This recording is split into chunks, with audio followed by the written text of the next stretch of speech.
अरे आप लोग आ गए। देखिए, होली का त्योहार है, जमा है रंग, पूरी दुनिया गुजिया खा रही है और खुश हो भी क्यों ना, गुजिया खाए भी क्यों ना, होली है ही ऐसा त्योहार। पर इस बार होली पर थोड़ा सा ट्विस्ट है, क्योंकि इस बार बड़ी होली के दिन चंद्र ग्रहण भी पड़ रहा है। तो अब चंद्र ग्रहण कितनी समस्याएं लेकर आएगा, क्या है होली का मुहूर्त, मैं तो जानने के लिए बड़ी एक्साइटेड हूँ। मुझे पता है कि आप लोग भी उतने एक्साइटेड होंगे। तो फिर देर किस बात की है, गुंजिया बाद में खाएंगे, पहले गुरुजी को बुलाते हैं।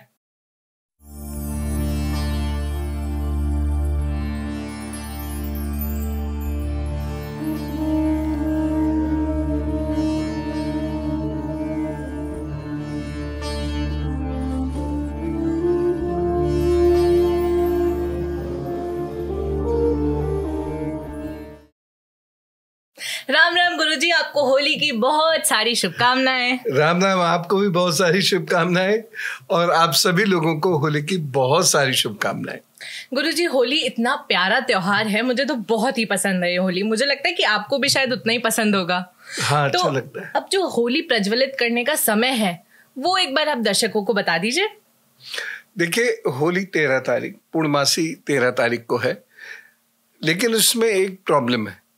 10:35 से पूर्णमासी लगेगी जी। लेकिन 10:36 से भद्रा चली आएगी, जो रात को 11:31 तक चलती रहेगी। तो होली दहन करने का जो समय है वह 11:32 या 11:33 मान के चलिए। इससे पूर्व होली का दहन मत कीजिए। और वैसे भी भद्रा का वास पृथ्वी पर है, तो सब लोगों को बहुत सावधानी से इस मुहूर्त का पालन करना चाहिए। और ये जो मुहूर्त है 12:27 तक रहेगा।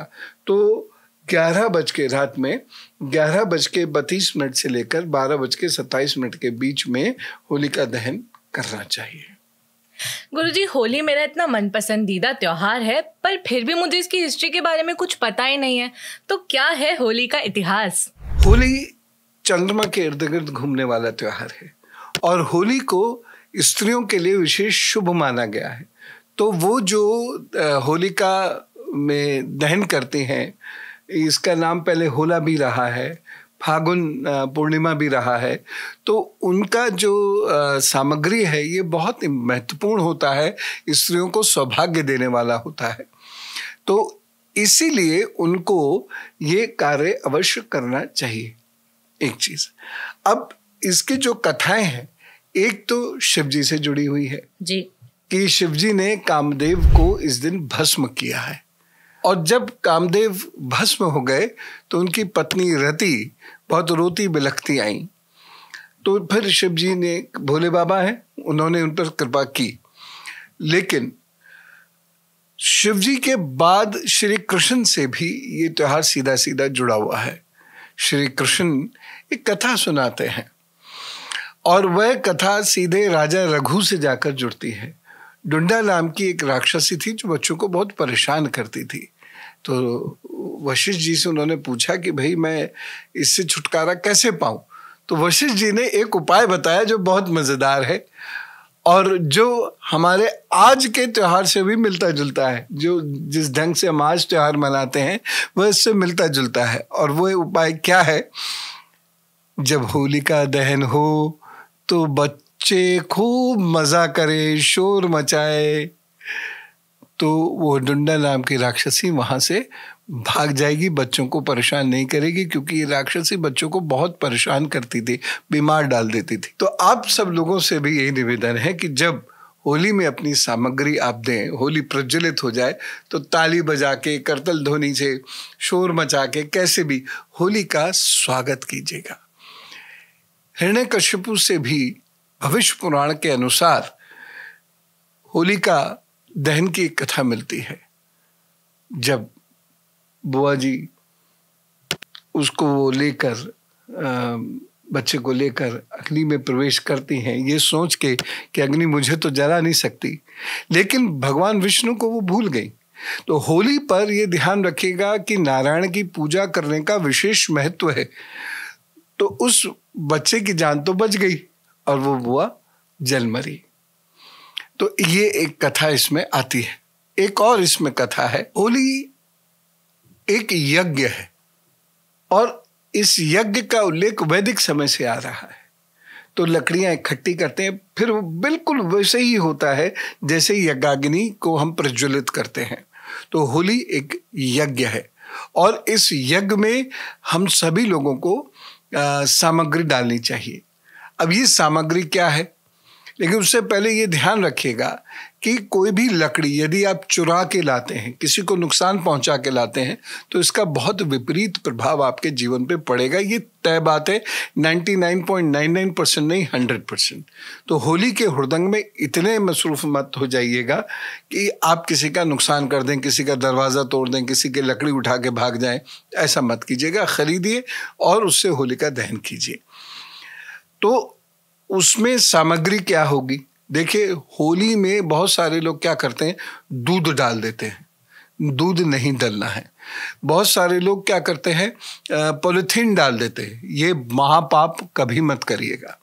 सबसे पहले आप थोड़ा सा उसमें घी डालिए।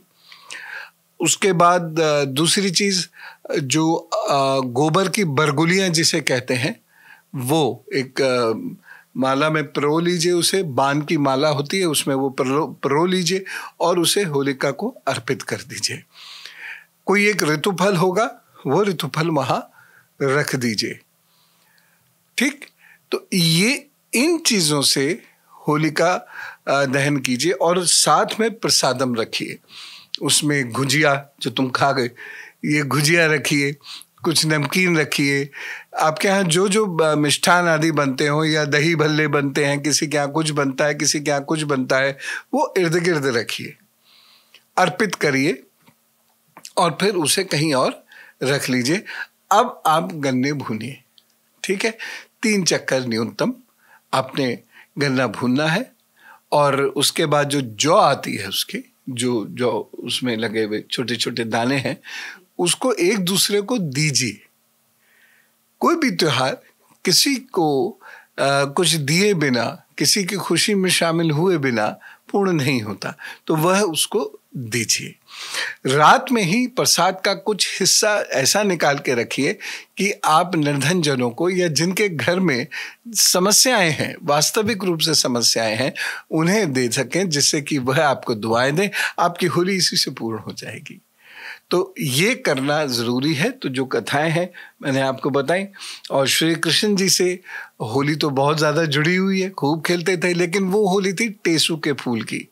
ये मोबिल ऑयल की होली नहीं थी। ठीक है, ये जो केमिकल रंग होते हैं इसकी होली नहीं थी, या इधर उधर की चीज़ें हम लगा देते हैं उसकी होली नहीं थी। बहुत मस्ती वाली होली थी। खूब गाने गाए जाते थे। बरसाना की होली कौन नहीं जानता। तो हरकारे वहाँ जाते थे, खूब वहाँ पर हुड़दंग होता था, नाच गाना ये सब होता था, लेकिन रंगों का प्रयोग सीमित होता था। इस प्रकार से नहीं कि खराब रंग भी हम किसी के मुंह पे लगा दें, कोई कालिक पोत रहा है, कोई सफ़ेद पोत रहा है, ये सब कुछ नहीं होता था। तो श्री कृष्ण के रास्ते पे चल के और मौज मस्ती वाली खूब नाच गाना, ये सब खाना पीना ये खूब करिएगा। पीने से मेरा मतलब है कांजी पीना, पानी पीना, क्योंकि पीने वाले लोग जो है होली को सत्यानाश कर देते हैं, अपनी को भी, अपने मित्रों की होली को भी और अपने घर की होली को भी। तो होली पर चूंकि ये यज्ञ है, इसलिए किसी भी प्रकार का नशा निषेध है, नहीं तो बुरे फल मिलते हैं जीवन में। इसीलिए परेशानी आती है कि कभी ना कभी हम कुछ ऐसा ज़रूर करके आते हैं जिसके बुरे परिणाम हमको मिलते हैं। तो ये ध्यान रखें, कोई नशा नहीं करेंगे। और दूसरी चीज़, क्योंकि इस दिन चंद्रमा की विशेष कृपा स्त्रियों पर होती है, इसलिए आपको ये बहुत ध्यान रखना है कि आपके माध्यम से किसी भी स्त्री को कष्ट परेशानी का सामना ना करना पड़े। वो भी स्वतंत्र होकर वैसे ही खेल सके जैसे कि पुरुष लोग खेलते हैं। तो ज़बरदस्ती आप होली खेलने का प्रयत्न मत कीजिए, उनको प्रणाम कीजिए। आप बड़े हैं तो आशीर्वचन कीजिए, और बाकी नृत्य संगीत ये सब होना चाहिए, ये खुल के कीजिए, तो होली आपकी सफल होगी। जी गुरुजी, अब इस बार होली में थोड़ा सा तो ट्विस्ट है। जैसा आपने बताया चंद्रमा की स्थिति बहुत अच्छी होती है, पर बड़ी होली के दिन ही चंद्र ग्रहण पड़ रहा है। तो चंद्र ग्रहण का समय क्या रहेगा? 14 तारीख को 9:27 से 3:03 तक चंद्र ग्रहण होगा। लेकिन इसमें अच्छाई क्या है, ये चंद्र ग्रहण भारत में नहीं लग रहा है, ये आपके वेस्ट में लग रहा है, अंटार्कटिका में लग रहा है, अमेरिका को ये प्रभावित करेगा, दोनों नॉर्थ अमेरिका, साउथ अमेरिका इसको प्रभावित करेगा, और कुछ और यूरोपियन कंट्रीज हैं वहाँ पे लगेगा। तो भारत में इसका कोई सूतक नहीं होगा, इसलिए एकदम निश्चिंत रहें। गर्भवती महिलाएं ग्रहण का नाम सुनते ही डर जाती हैं, बिल्कुल निश्चिंत रहें, कुछ नहीं होने जा रहा, भारत में ये नहीं है।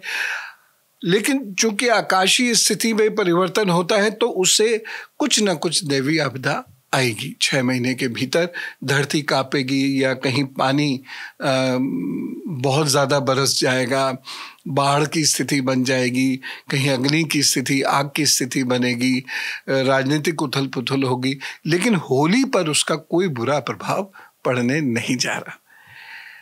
होली पे ओम श्री कृष्णाय नमः, ओम क्लीं श्री कृष्णाय नमः का आप जब जरूर कर लें, मानसिक रूप से ही कर लें तो बड़ा अच्छा, 11 बार भी कर लें तो बड़ा अच्छा रहेगा। होली का पूरा आपको फल प्राप्त होगा।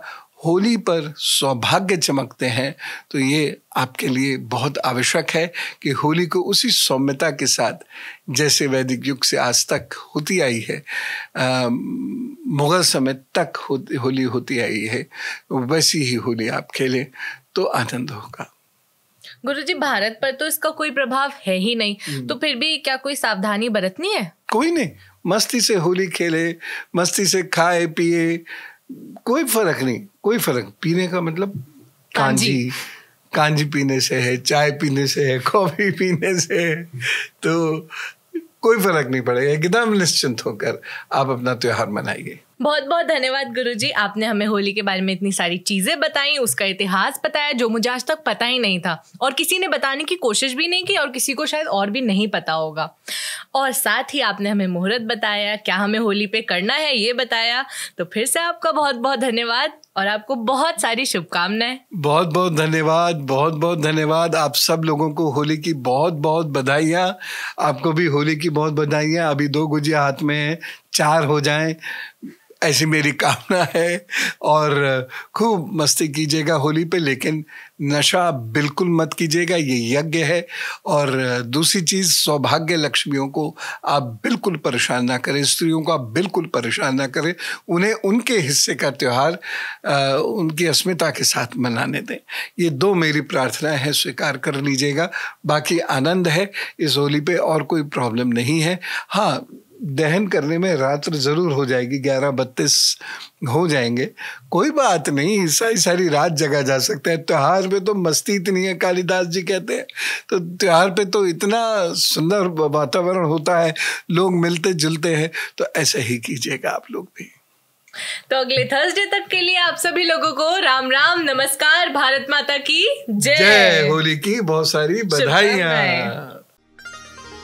जय भारत।